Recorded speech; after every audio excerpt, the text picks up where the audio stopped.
안녕하세요. 역사의 지혜와 신앙의 깊이를 탐구하는 시간입니다. 오늘은 우리 마음속 깊은 곳에 자리한 어쩌면 오랫동안 외면해왔을지 모르는 목소리에 대한 이야기를 나누고자 합니다. 바로 양심의 각성에 관한 이야기입니다. 이 깊은 성찰의 여정을 시작하기에 앞서 잠시 마음을 모아 기도하는 시간을 갖겠습니다. 이 이야기가 여러분의 마음에 큰 울림과 은혜로 다가가기를 소망하며, 만약 이 말씀이 여러분의 영혼에 와닿는다면 주변의 소중한 이들과 함께 나누어 주십시오. 여러분의 구독과 공유는 이 빛의 메시지를 더 널리 퍼뜨리는 귀한 도구가 될 것입니다. 이 길에 함께 하시는 모든 분들 위해 하나님의 축복이 함께하기를 기원합니다. 하늘에 계신 우리 하나님 아버지, 이제 당신의 말씀을 펼칩니다. 저희에게 들을 수 있는 길을 허락하여 주시옵소서. 말씀의 씨앗이 굳은 땅이 아닌 좋은 밭에 떨어져 뿌리를 내리고 무성히 자라나 풍성한 열매를 맺게 하여 주시옵소서. 우리 주 예수 그리스도의 이름으로 기도드립니다. 아멘. 오늘 우리가 함께 떠날 이야기의 배경은 성경의 첫 번째 책, 창세기 42장입니다. 수천 년 전 고대 근동 땅을 뒤덮은 끔찍한 기근에서 이야기는 시작됩니다. 요셉과 그의 형들, 그리고 아버지 야곱의 가정에 닥친 시련의 시간입니다. 가나안 땅의 기근이 극심해지자 아버지 야곱은 이집트에 곡식이 있다는 소문을 듣게 됩니다. 그는 아들들에게 말합니다. 어찌하여 너희는 서로 얼굴만 쳐다보고 있느냐? 내가 들으니 저 애굽에는 곡식이 있다 하니 그리로 가서 우리를 위하여 양식을 사오너라. 그러면 우리가 죽지 않고 살리라. 아버지의 명령에 요셉의 형 10명이 곡식을 사기 위해 이집트로 길을 떠납니다. 하지만 야곱은 요셉의 친동생이자 막내 아들인 베냐민만은 보내지 않았습니다. 이미 사랑하는 아들 요셉을 잃었다고 믿고 있었기에 또 다른 비극이 막내 아들에게 닥칠까 두려웠기 때문입니다. 그렇게 이스라엘의 아들들은 기근을 피해 곡식을 구하러 온 수많은 사람들 틈에 섞여 이집트에 도착했습니다. 당시 이집트의 총리는 바로 요셉이었습니다. 그는 온 땅의 모든 백성에게 곡식을 파는 최고 책임자였습니다. 마침내 형들이 요셉 앞에 이르러 얼굴을 땅에 대고 엎드려 절했습니다. 요셉은 한눈에 그들이 자신의 형들임을 알아보았습니다. 하지만 그는 모르는 척하며 낯선 사람처럼 아주 차갑고 엄한 목소리로 그들에게 물었습니다. 너희는 어디서 왔느냐? 그들이 대답했습니다. 저희는 가나안 땅에서 양식을 사러 온 사람들입니다. 요셉은 형들을 알아보았지만 형들은 그를 전혀 알아보지 못했습니다. 그 순간 요셉의 뇌리에는 수십 년 전 꾸었던 꿈이 번개처럼 스쳐 지나갔습니다. 형들의 곡식단이 자신의 단에게 절하던 꿈, 해와 달과 11별이 자신에게 절하던 바로 그 꿈이었습니다. 그는 형들에게 소리쳤습니다. 너희는 정탐꾼들이다. 이 나라의 허술한 곳을 엿보러 온 것이 틀림없다. 형들은 기겁하며 변명했습니다. 아닙니다. 주여, 당신의 종들은 그저 양식을 사러 왔을 뿐입니다. 우리는 모두 한 사람의 아들들로서 정직한 사람들입니다. 당신의 종들은 결코 정탐꾼이 아닙니다. 그러나 요셉은 더욱 매섭게 몰아붙였습니다. 아니다. 너희는 이 나라의 허점을 살피러 온 것이 분명하다. 그러자 형들은 자신들의 신상에 대해 더 자세히 털어놓기 시작했습니다.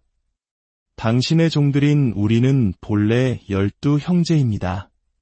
가나안 땅에 사는 한 사람의 아들들인데 막내는 오늘 아버지와 함께 있고 또 하나는 없어졌나이다. 요셉이 말했습니다. 내 말이 맞지 않느냐? 너희는 정탐꾼이다. 이제 너희를 시험해보겠다. 이집트를 다스리시는 파라오의 생명을 두고 맹세하건대 너희 막내 아우가 이곳에 오기 전에는 너희는 절대 여기서 나가지 못할 것이다. 너희 중 하나를 보내어 아우를 데려오게 하고 나머지는 감옥에 가두어 너희 말이 진실인지 시험하겠다. 만일 그렇지 않으면 파라오의 생명을 두고 맹세컨대 너희는 분명히 정탐꾼이다. 그리고 그는 형들을 모두 사흘 동안 옥에 가두었습니다. 사흘째 되던 날 요셉이 그들에게 말했습니다. 나는 하나님을 경외하는 사람이다. 너희가 살고 싶다면 내가 말하는 대로 하라. 너희가 정말 정직한 자들이라면 너희 형제 중 한 사람만 이 감옥에 남고 나머지는 곡식을 가지고 가서 굶주리는 너희 가족에게 돌아가라. 그리고 너희 막내 아우를 내게로 데려오너라. 그러면 너희 말이 진실임이 증명될 것이고 너희는 죽음을 면하게 될 것이다. 그들은 그대로 따르기로 했습니다. 그때 형들은 서로를 돌아보며 말하기 시작했습니다.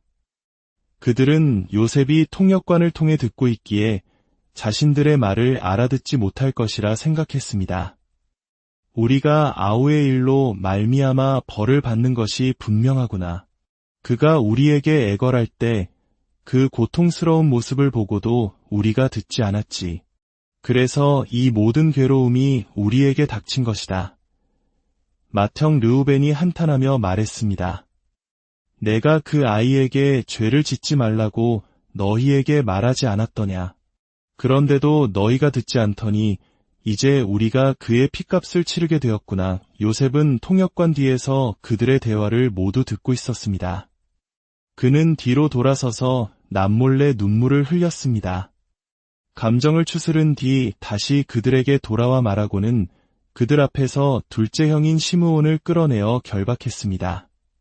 그리고 요셉은 부하들에게 명령하여 그들의 자루에 곡식을 가득 채우게 하고 각 사람이 낸 돈은 몰래 도로 그 자루에 넣게 했습니다. 또 길에서 먹을 양식도 따로 챙겨주게 했습니다.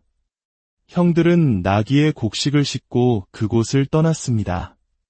길을 가다 하룻밤 머물게 된 곳에서 한 형제가 나귀에게 먹이를 주려고 자루를 열었다가 깜짝 놀랐습니다.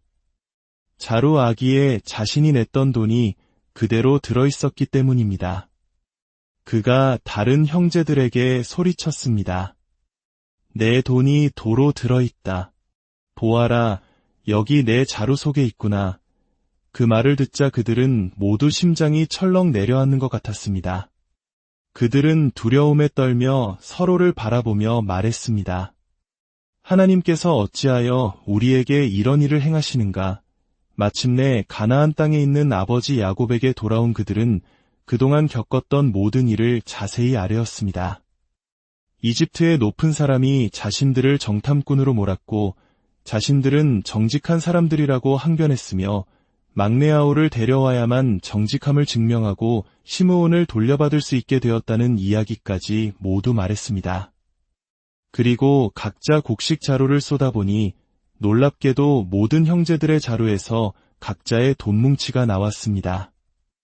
그 돈뭉치를 본 그들과 그들의 아버지는 두려움에 휩싸였습니다. 아버지 야곱이 비통하게 부르짖었습니다. 너희가 나에게서 자식들을 모두 빼앗아 가는구나.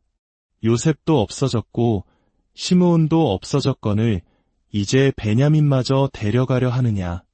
어찌하여 이 모든 끔찍한 일이 나에게만 일어나는 것이냐. 맏아들 르우벤이 아버지에게 말했습니다. 제가 만일 베냐민을 아버지께 다시 데려오지 못하면 제 두 아들을 죽이셔도 좋습니다. 그 아이를 제 손에 맡겨주십시오. 제가 반드시 다시 데리고 돌아오겠습니다. 그러나 야곱은 단호하게 말했습니다. 내 아들은 너희와 함께 내려가지 못한다. 그의 형은 죽었고 이제 그 아이만 홀로 남았지 않느냐. 만일 너희가 가는 길에 그 아이에게 무슨 일이라도 생긴다면 너희는 이 늙은 아비가 백발이 성성한 채로 슬픔에 잠겨 무덤으로 내려가게 만들 것이다. 이처럼 한 가정에 닥친 기근과 시련은 사실 하나님의 백성에게 처음 있는 일이 아니었습니다. 창세기 12장에서는 아브라함이 기근을 피해 이집트로 내려갔었고, 창세기 26장에서는 이삭 또한 기근을 만났지만, 하나님께서는 그에게 이집트로 가지 말고 약속의 땅에 머물라고 명령하시며 그를 지켜주셨습니다.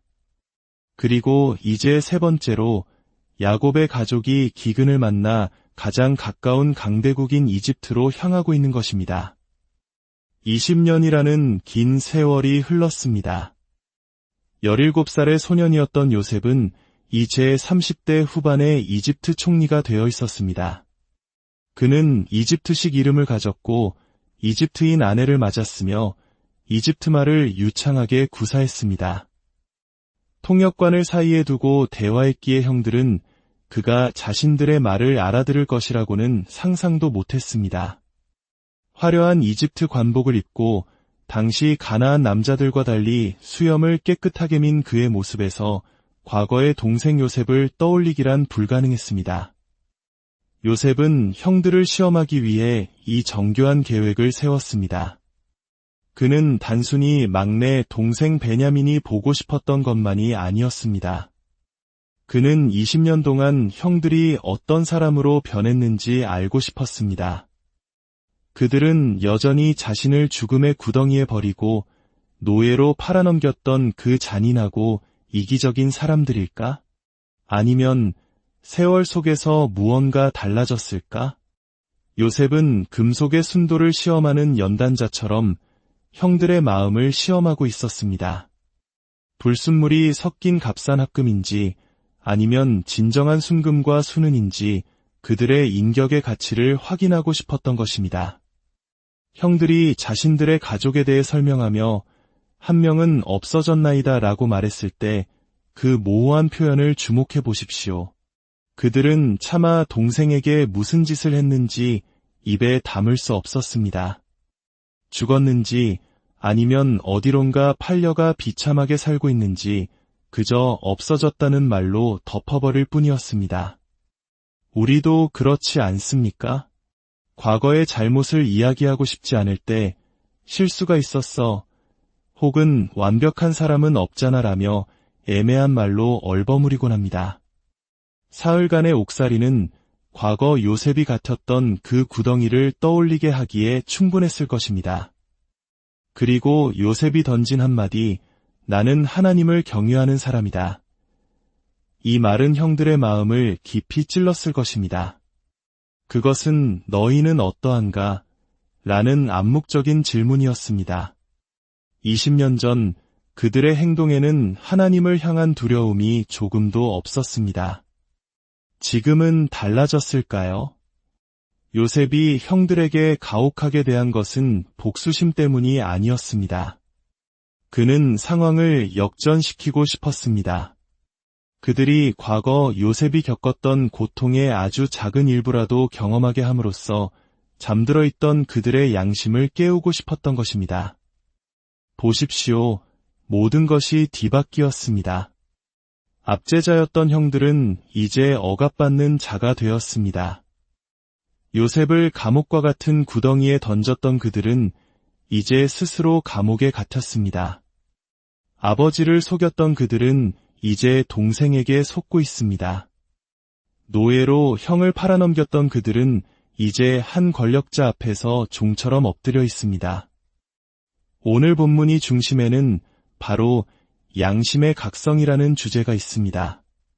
잠시 역사의 한 페이지를 넘겨보겠습니다. 18세기 유럽과 북미 대륙을 휩쓴 대각성 운동이라는 영적 부흥의 시기가 있었습니다. 특히 스코틀랜드의 캔버스랭이라는 작은 마을에서 일어난 부흥은 놀라웠습니다. 윌리엄 맥컬록이라는 한 목회자가 1년 넘게 거듭남이라는 주제 하나만으로 설교했을 때 수많은 사람들이 자신의 죄를 깨닫고 하나님께로 돌아오는 역사가 일어났습니다.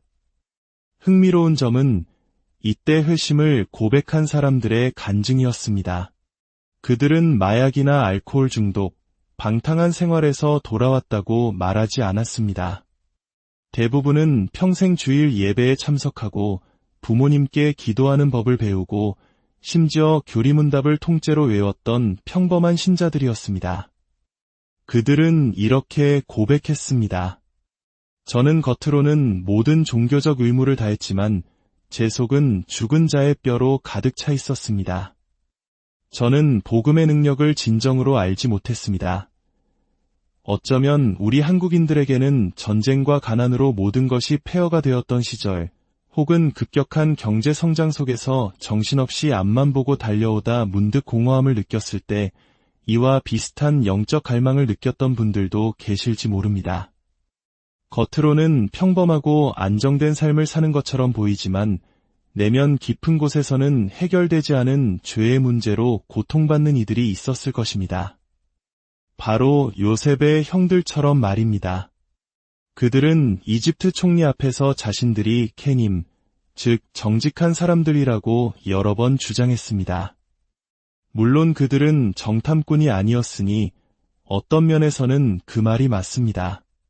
그러나 감옥에서 사흘을 보낸 후 그들의 입에서는 전혀 다른 고백이 터져나옵니다. 진실로 우리는 죄인이다. 그들은 20년 동안 묻어두었던 죄책감이 수면 위로 떠오르는 것을 경험했습니다. 그리고 그때 처음으로 우리는 그 끔찍했던 날의 새로운 진실을 알게 됩니다. 요셉이 구덩이 밑에서 조용히 운명을 받아들인 것이 아니었습니다. 그는 살려달라고, 버리지 말아달라고 형들에게 애원하고 절규했던 것입니다. 그러나 형들은 그 애절한 울부짖음을 외면했습니다. 그들이 어찌 스스로를 정직한 사람들이라 말할 수 있겠습니까? 20년 동안 그들은 아마 스스로를 속이며 살아왔을 것입니다. 어쩔 수 없었어. 이제 와서 아버지께 사실을 말해봐야 아무것도 달라지지 않아. 이미 끝난 일이야라며 자신들을 합리화했을 것입니다. 그러나 이제 하나님의 섭리 안에서 그들의 눈이 뜨이기 시작한 것입니다. 이야기는 시므온이 인질로 잡히고 9 형제가 곡식과 돈자루를 들고 집으로 돌아가 아버지 야곱의 절규와 마주하는 해결되지 않은 긴장감 속에서 끝이 납니다. 그들에게는 모든 이유가 있었습니다. 가나안에 머물고 베냐민을 보내지 않고 돈과 곡식을 그냥 가질 모든 이유가 있었습니다. 동생 시므온 한 명쯤은 그냥 잊어버릴 수도 있었습니다. 바로 그것이 요셉의 마지막 시험이었습니다. 20년 전 그들은 돈 몇 푼의 동생을 버리는 것을 주저하지 않았습니다. 과연 그들은 변했을까요?